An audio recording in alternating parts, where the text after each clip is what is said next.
रात्रीचा वेळ होता. रिया आणि अर्णव दोघंही घरी परत आले होते. घरात फक्त शांतता होती, पण आज ती शांतता वेगळी होती. आज त्या शांततेत भीती नव्हती, तर एक नवीन सुरुवात होती. रिया हळूच घरात आली. तिने आजूबाजूला पाहिलं. हेच ते घर जिथे त्यांनी खूप काही गमावलं आणि आज पुन्हा सगळं मिळवायला सुरुवात करत होते. अचानक मागून अर्णवने तिचा हात हलकासा पकडला. रिया थोडी दचकली, पण लगेच हसली. कुठे चाललीस? अर्णव हळू आवाजात म्हणाला. रिया त्याच्याकडे पाहत म्हणाली, कुठे नाही, फक्त थोडं स्वतःला समजून घ्यायला. अर्णव आता तिच्या जवळ आला. स्वतःला नाही, आपल्याला समजून घ्यायचं आहे आता, तो म्हणाला. त्या शब्दांनी रिया शांत झाली. दोघं काही क्षण एकमेकांकडे पाहत राहिले. त्या नजरेत हजारो भावना होत्या. दुःख, प्रेम आणि एक नवीन सुरुवात.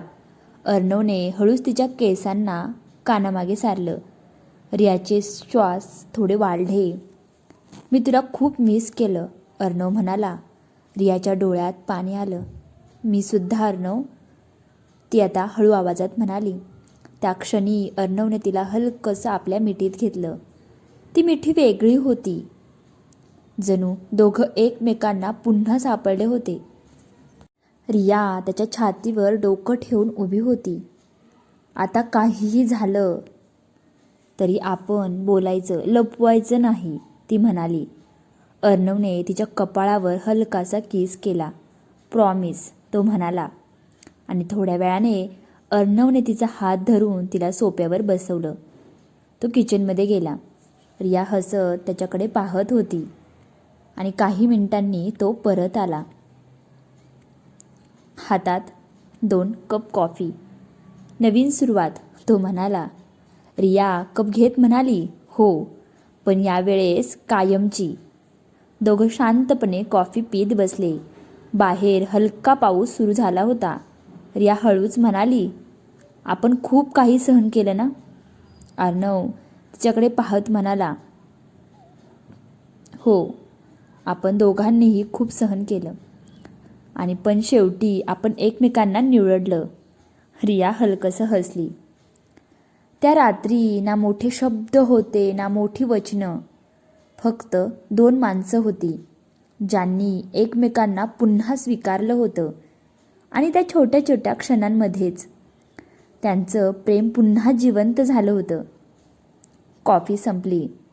रिया उठली, पण यावेळी ती एकटी चालली नाही. अर्णवने तिचा हात धरला.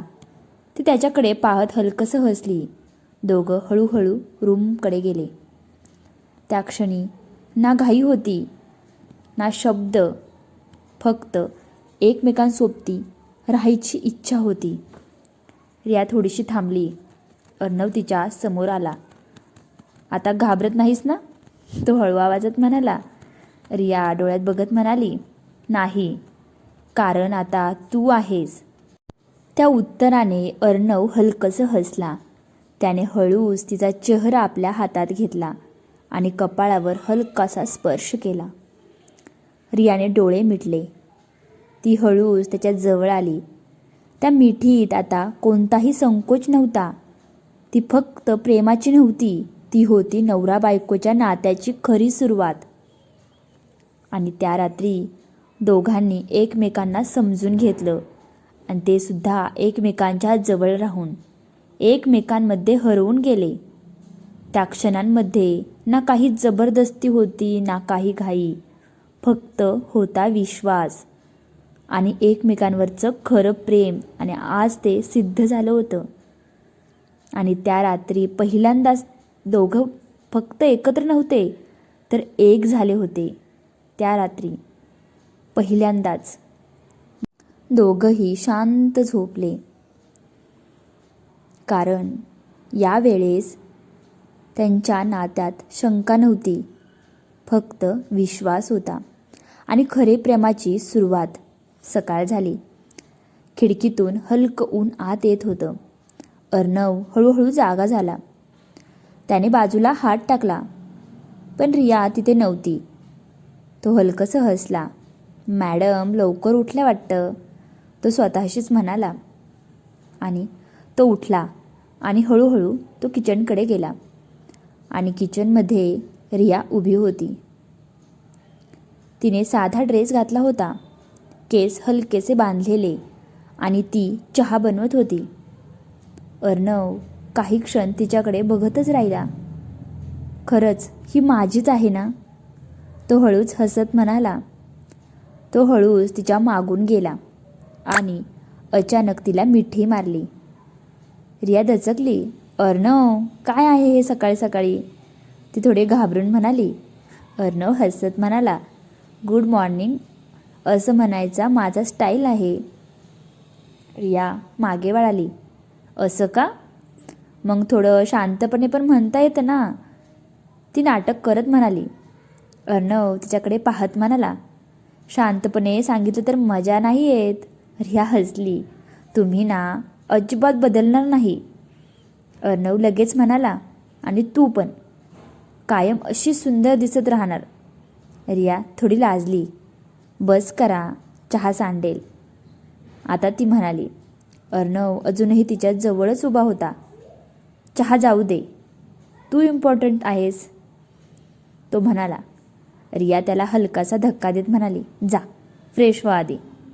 अर्णव नाखुशीत चेहरा करत म्हणाला, इतक्यात हकलतेस? रिया हसत म्हणाली, हो, कारण मला तुमच्यासोबत नाश्ता पण करायचा आहे. आणि हे ऐकून अर्णव हसला. ओके मॅडम, येतो लगेच. थोड्या वेळाने दोघं टेबलवर बसले होते. रिया नाश्ता वाढत होती आणि अर्णव तिच्याकडे बघतच होता. काय बघतोयस? रिया म्हणाली. काल रात्रीचं स्वप्न आहे की खरं आहे ते चेक करतोय, तो म्हणाला. रिया हसली. खरं आहे आणि आता रोजच असणार आहे. अर्णवने तिचा हात हलकासा धरला. मग तर मी रोज लवकर उठणार, तो म्हणाला. आणि रिया लगेच म्हणाली, असं नका करू, मग मला रोज घाबरायला लागेल. दोघंही मोठ्याने हसले. त्या हसण्यात फक्त वेगळाच आनंद होता, कारण नवीन आयुष्याचा, नवीन नात्याचा. त्या सकाळी सगळं खूप साधं